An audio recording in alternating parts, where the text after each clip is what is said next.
In a land where stories are treasures and every tale holds the power to teach, heal, and inspire. You have just stepped into a world of wonder. Welcome to Tales by GB. Here, the fires of the ancestors still burn, and every whisper of the wind carries the voice of a story yet untold.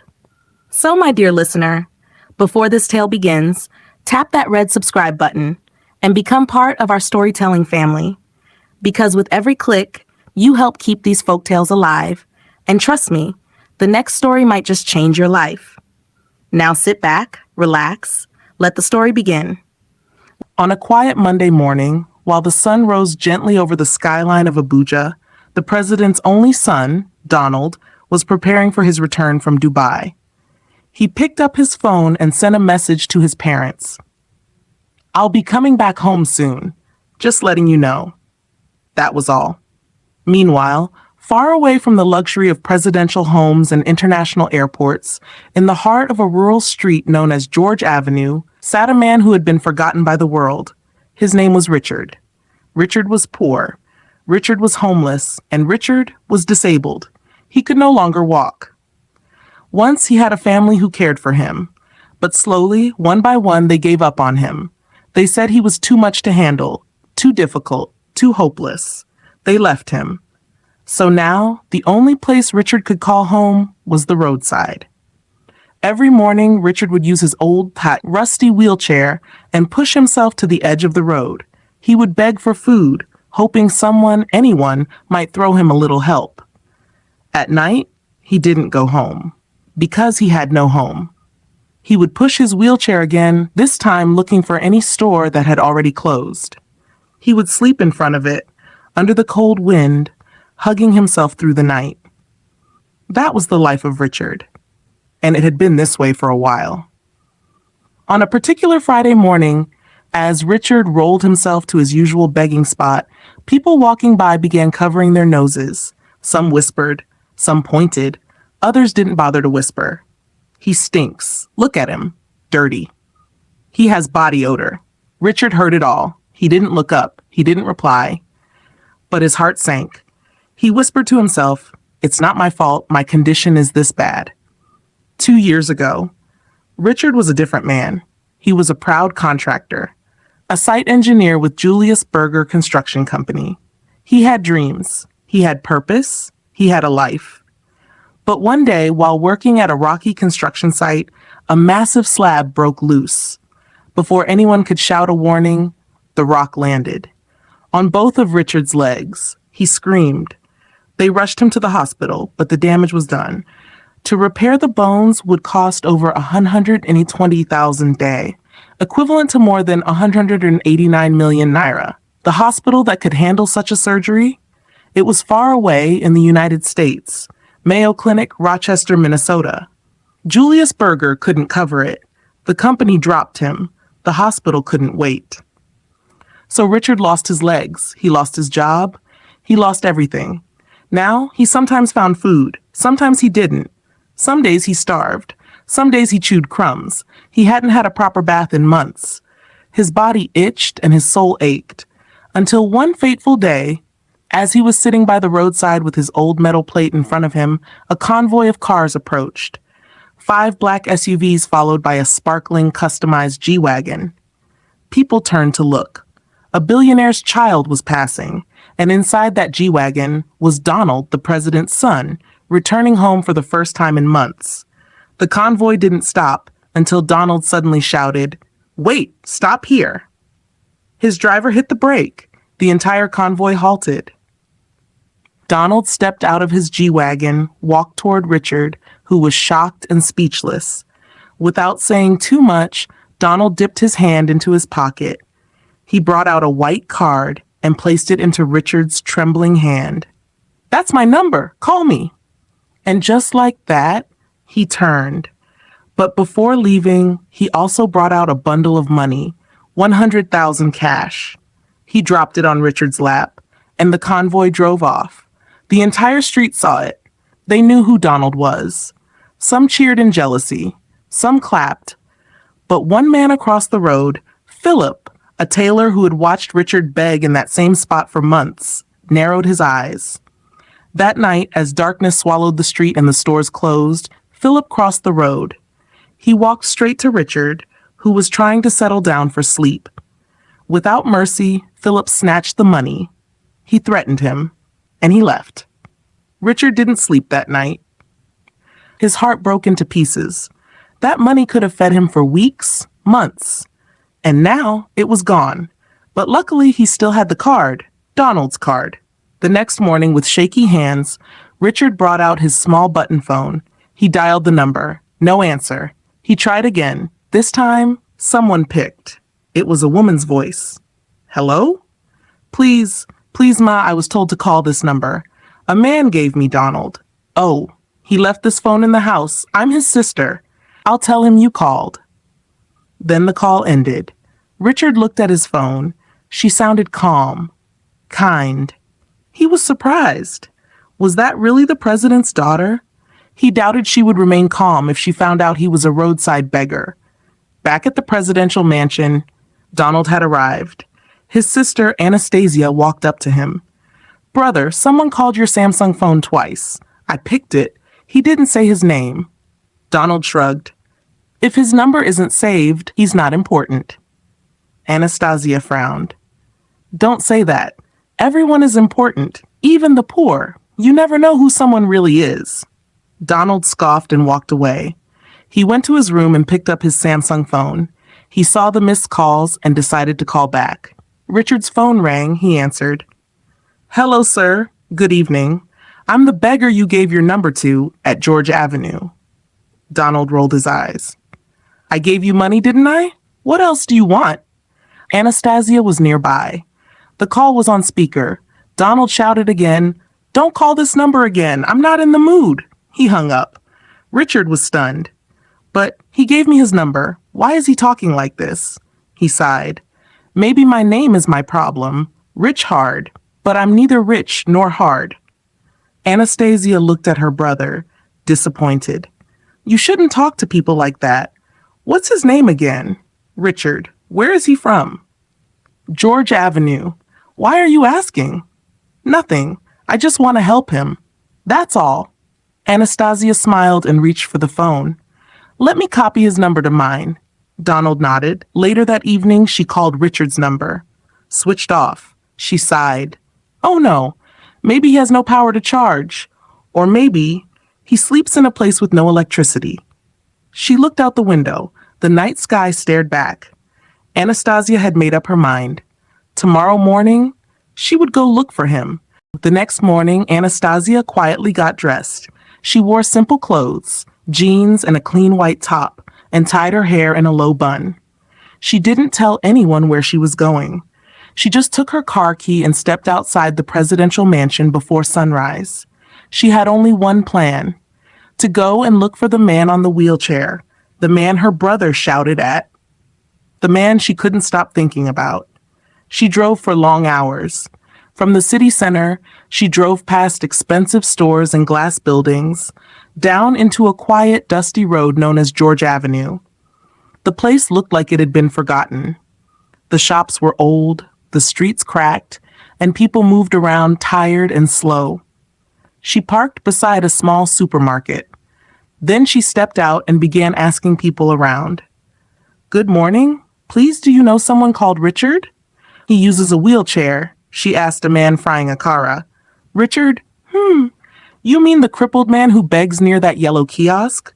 The man replied. Yes. Anastasia nodded with hope. He no come out this morning, oh. Maybe he's still day somewhere resting. The man replied and walked away. Anastasia stood for a moment. She turned and returned to her car. She sat inside, turned on her AC, and waited. Then she brought out her phone and decided to try the number again.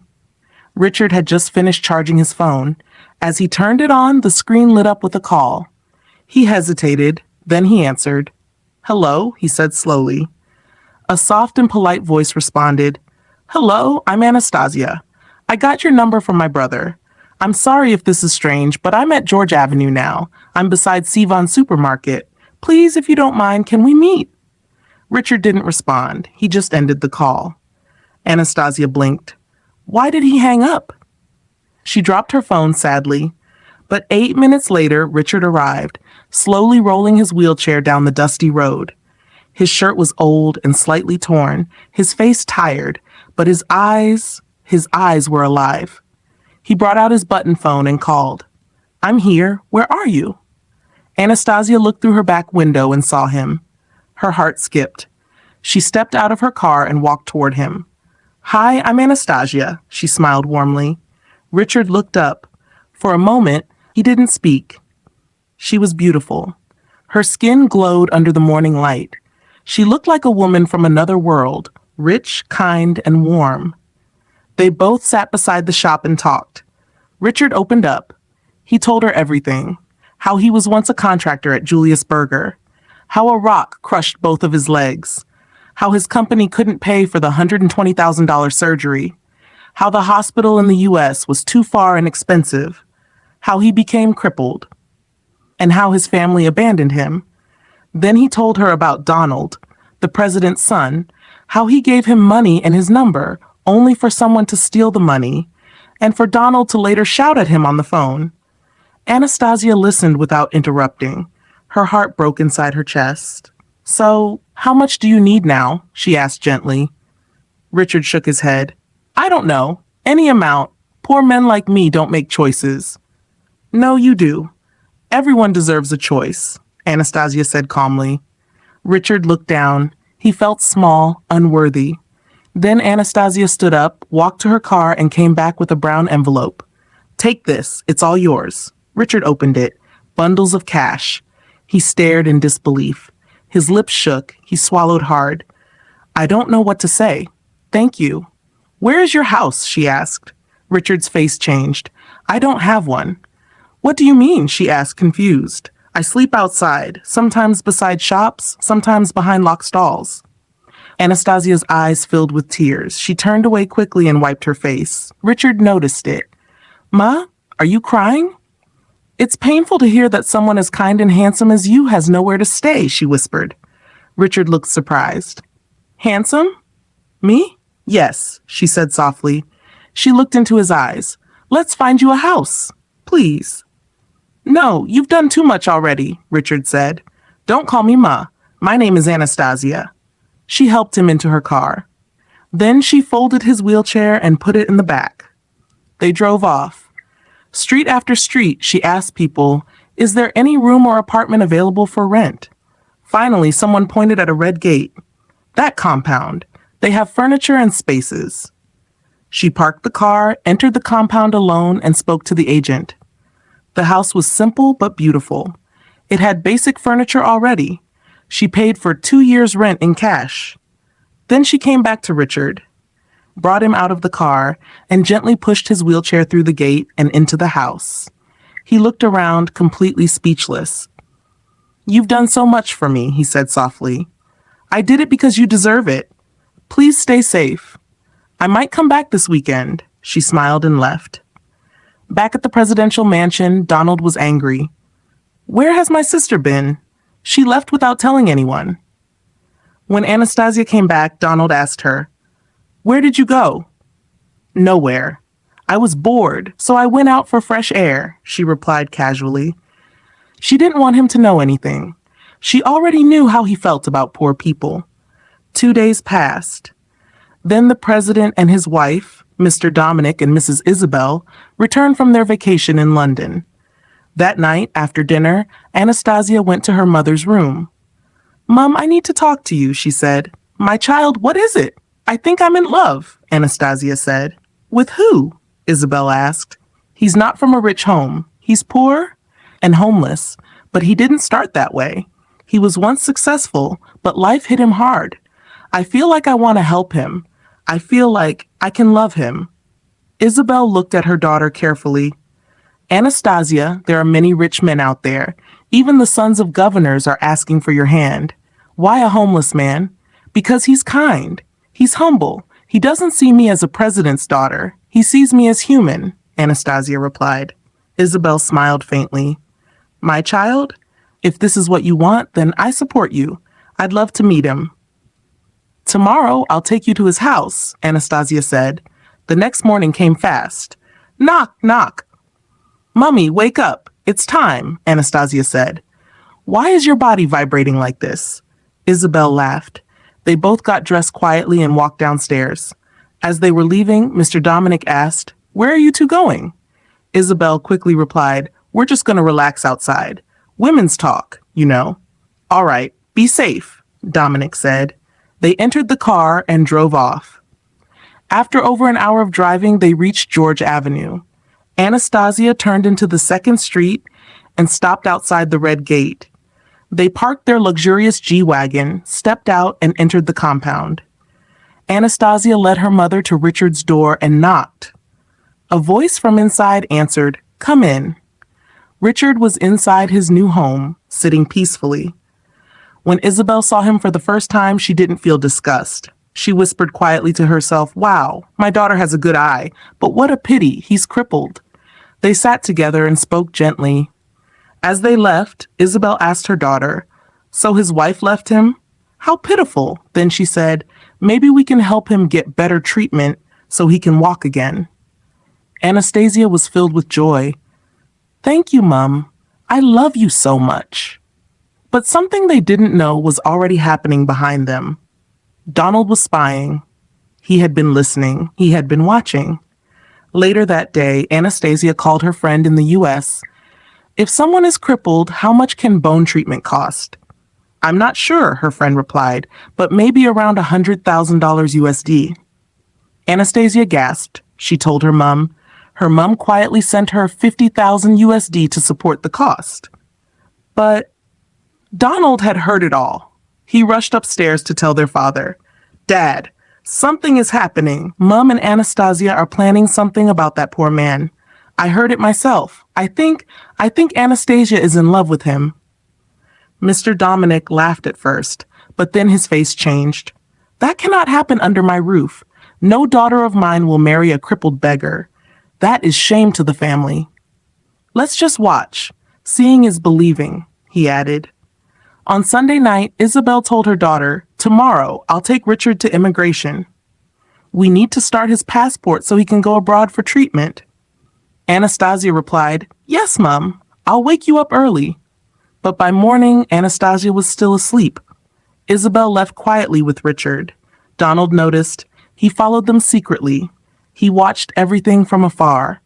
Later that night, when Isabel returned, Mr. Dominic was already waiting. He stood with his hands behind his back. Where are you coming from? He asked. Isabel didn't answer immediately. Then Dominic shouted, I already know everything. Donald told me. I watched the CCTV footage from your room. I heard your private talks. This rubbish will not continue. Anastasia stepped forward. Dad, please don't do anything. I love him. You love who? That poor beggar? Dominic shook with anger. From today, no one is leaving this house without my permission. Anastasia ran into her room and locked her door. She fell on her bed and cried. Her father was not done. He picked his phone and called the bank manager. Freeze their accounts. No debit, no transfer.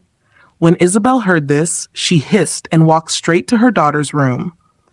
Your father just blocked our accounts. Anastasia sat up in shock. Then that night, while everyone was asleep, she ran away. She disappeared from the house, and for the next 4 days, the president's daughter was missing. No one could find her. No one knew where she was, but only one person knew the truth. And that person was, want to know what happens next? Where did Anastasia run to? Will her father accept her love for Richard? Will Richard ever walk again? Subscribe to this channel and turn on the notification bell so that when the next emotional episode drops, you'll be the first to watch it.